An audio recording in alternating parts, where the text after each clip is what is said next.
Cancer के इलाज के बाद क्या महिलाओं की सेक्सुअल लाइफ पर असर पड़ता है? एक लेडी थी जिनको ड्यूरिंग जैसे जब कैंसर डायग्नोज होने के बाद उन्हें कंसीव करना था, एंड शी सेड, उन्होंने हमारे यहाँ ट्रीटमेंट लिया, और क्योंकि हमारे हर्ब बेस्ड ट्रीटमेंट है, साइड इफेक्ट्स होते नहीं है। अब उनका बड़ा इंटरेस्टिंग केस है, उन्होंने कहा डॉक्टर साहब ऐसे ऐसे है, एंड ड्यूरिंग जब मैं आपका ये ट्रीटमेंट ले रही थी, ट्रीटमेंट करते करते शी गॉट प्रेग्नेंट। ओके, इसका मतलब सेक्सुअल लाइफ को फ़र्क नहीं पड़ता, हम यहाँ पर डर बिठा लेते हैं। हस्बैंड कतराते हैं? This is something I can't say, but लोगों के अंदर ना एक फोबिया बैठा हुआ है बीमारी को लेके। ये फोबिया नहीं होना चाहिए। कैंसर को ना एक आम बीमारी की तरह समझो, नॉर्मल, हवा मत बनाओ। एक रूटीन सेट कर लो, एक लाइफस्टाइल सेट कर लो, ट्रीटमेंट सेट कर लो, एक डाइट सेट कर लो, एंड टेक इट ईजी। जितना आप डर लेकर चलोगे ना बीमारी को लेके, जितना फोबिया लेकर चलोगे, आपकी रूटीन लाइफ चेंज होगी। Yes, there are certain cancers जहाँ पर आपको सेक्सुअल इंटरकोर्स नहीं करना चाहिए, बट जहाँ पर कुछ एक कैंसर्स हैं उसमें ऐसा कोई फ़र्क नहीं पड़ता। You can have a normal life, हवा मत बनाओ इससे, but it has, you have to, I mean, you know what is the condition of your partner. It has to be mutual. It has to be so जब immunity boost होती है ना, तो सारे इमोशन, सारी फीलिंग्स बेटर होती है, normal होती हैं। तो हमारे यहाँ ट्रीटमेंट करते हुए क्यों लेडी ने कंसीव किया? Because she was having that sexual urge to do it.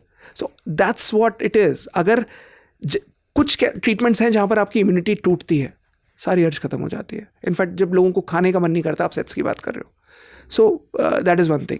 और कुछ ट्रीटमेंट है जहाँ पर भूख के साथ साथ अगर आपकी बाकी लोगों को घूमने का मन करता है। कई पेशेंट्स हैं जो मेरे गोवा चले जाते हैं, डॉक्टर साहब हम गोवा चले गए हैं। कई लोग हैं, एक लेडी आई मेरे पास, बड़ा इंटरेस्टिंग केस है, रामनवमी वाले दिन आई अभी 26 मार्च को, और उन्होंने कहा कि डॉक्टर साहब ऐसे ऐसे है, एंड आज 6 महीने बाद, ईसोफेगस कैंसर था, गले भोजन नली का कैंसर, 6 महीने से कुछ नहीं खाया था। इमेजिन शुभांकर, 26 मार्च को 1 महीना 10 दिन हुआ था, मेरी ओपीडी थी दिल्ली में। वो आए मेरे से मिलने, उन्होंने कहा डॉक्टर साहब मैं बस केवल मिलने आई हूँ और आपसे कंसल्ट करने आई हूँ। मैंने कहा अच्छा ट्रीटमेंट चल रहा है? बोलते हाँ। आज मैंने 6 महीने बाद पूड़ी छोले और हलवा खाया, 6 महीने बाद, और 1 महीना 10 दिन हुआ था। और वो वीडियो मैंने अपने इंस्टाग्राम पे, यूट्यूब पर और फेसबुक पे भी डाला है। Anybody can go and check it as well, I will send to you also. Brilliant case. और डॉक्टर्स हैरान हैं, दांतों तले उंगली दबा रहे हैं, ऐसा कैसे हो सकता है कि 6 महीने से जिसने कुछ नहीं खाया उसे पूड़ी छोले और हलवा खाया।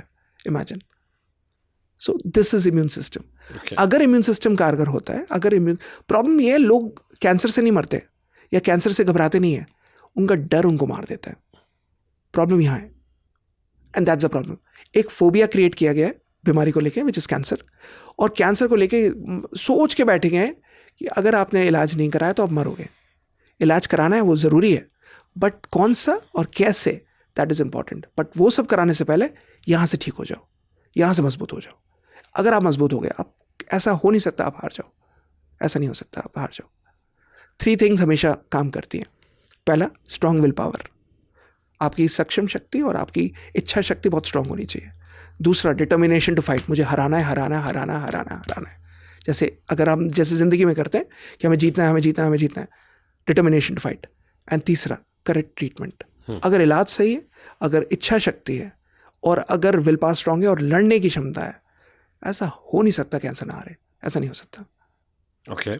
आपने भी बताया कि 60 साल पहले कैंसर की नॉर्मल एज थी महिलाओं में, अब महिलाएं 60 की जगह 30 साल में कैंसर की बीमारी से ग्रसित हो रही हैं। तो क्या इसके पीछे बदलती लाइफस्टाइल, जैसे देर से शादी करना, बच्चों को दूध ना पिलाना, प्रोसेस्ड फूड लेना, आजकल जो कपड़े आते हैं उनका शामिल होना, क्या इन सब ने ब्रेस्ट कैंसर को घर घर की बीमारी बनाया? यस, हमने सब आंसर कर दिया।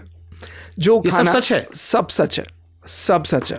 शादी से ही फर्क पड़ता है? शादी अगर आप लेट कर रहे हो तो इसका मतलब आप अपने हार्मोन्स के साथ खिलवाड़ कर रहे हो। और जितना आप बॉडी के हार्मोन्स को, सो लेडीज़ में ना कई सारे हार्मोन्स होते हैं, oestrogen, progesterone, prolactin, so there are different hormones.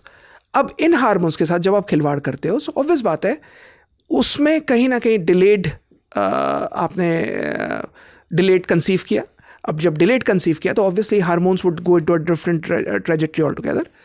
कहीं ना कहीं आपने, और वो लेडीज़, जब मैंने कई बार देखा, वर्किंग वुमेन है, कई बार आपने ब्रेस्ट फीड नहीं कराती बच्चों को, तो वो भी लम्प्स बनाता है और लम्प्स बनाकर आगे चल के कैंसर का भी रूप ले लेता है. मतलब you have to breastfeed your children. Breastfeed जो माएँ अपने बच्चों को नहीं कराती उनमें कैंसर खतरा है. कैंसर का खतरा है. कराना और ही जो कराना कराती हैं उनमें कैंसर नहीं होगा. नहीं होगा. अगर आप ब्रेस्ट फीड करा रहे हो अपने बच्चे को, आपको कैंसर का खतरा ऑलमोस्ट मिनिमल हो जाता है. ऑलमोस्ट मिनिमल हो जाता है. अगर आप नहीं कर रहे और आप वो दूध को अंदर ही रहने दे रहे हो, या फिर आप पंप के थ्रू निकाल के वो डिस्पोज ऑफ कर रहे हो लेकिन नहीं दे रहे, वो कहीं ना कहीं आगे चल के लंप बनाता है. And that lump can future में, वही लंप आगे चल के कैंसर का लीजन भी बन सकता है. तो वर्किंग वूमेन में बड़ा खतरा होता होगा. लापरवाही करते हैं और वही लापरवाही आगे चल के प्रॉब्लम करती है. नहीं होना चाहिए. मतलब ये तो स्कैरी है काफी. हाँ, प्रॉब्लम ये है वो नज़रअंदाज कर रहे हैं और गायनेकोलॉजिस्ट उनको एजुकेट नहीं कर रहा. या तो उनको एजुकेट कर रहे हैं और वो नज़रअंदाज कर रहे हैं, या फिर एजुकेट नहीं किया जा रहा. ओके. एक बड़ा कॉमन मिथ चलता है कि रात को ब्रा नहीं पहनना चाहिए महिलाओं में. जी, ये सच है? इससे भी कैंसर होता है? आइडियली कोई भी ब्रा जिसमें लाइनिंग होती है, जिसमें वायर्स होती हैं, जिसमें स्टील वायर्स जारी होती हैं, वो नहीं पहनना चाहिए. जनरली देखा गया है कि रात में आइडियली सोने टाइम पे you have to sleep braless. आपको ब्रास नहीं पहननी चाहिए बिकॉज यू नीड, सोते समय पुरुषों में you should not wear underwears before while going to sleep. सोते समय अंडरवियर्स नहीं पहनना चाहिए. You have to give the breathing air to your testicles. Likewise ladies में ब्रा नहीं पहन के सोना चाहिए. आपको उसको ईजी छोड़ना चाहिए. और दूसरा, अगर हो सके तो अपनी लाइफस्टाइल में से वायर्ड ब्रास रिमूव कर देना चाहिए. बिकॉज वायर्ड ब्रास में, जब आप वायर्ड ब्रास पहनते हो, कॉन्स्टेंट इरिटेशन कॉजेज कैंसर. आप कभी भी देखोगे सुबह से शाम तक अगर आपने वायर्ड ब्रास पहनी है, जिसमें अगर आपको पुशअप ब्रा पहननी भी है, so wear something which is not wired. तो अगर वायर्ड पहननी भी है, आप कभी भी देखोगे आप सुबह से रात में जब उतारोगे सो एक बहुत डीप लाइन बन जाएगी. और कुछ लोग ऐसा रूटीन में पहनते हैं. तो कॉन्स्टेंट इरिटेशन में कहीं ना कहीं अगर वो वायर्ड ब्रा आप दे रहे हो, तो इसका मतलब you are pushing it somewhere, एक कॉन्स्टेंट इरिटेशन, और वो इरिटेशन लीड्स टू कैंसर. क्या कोई नस दबती है?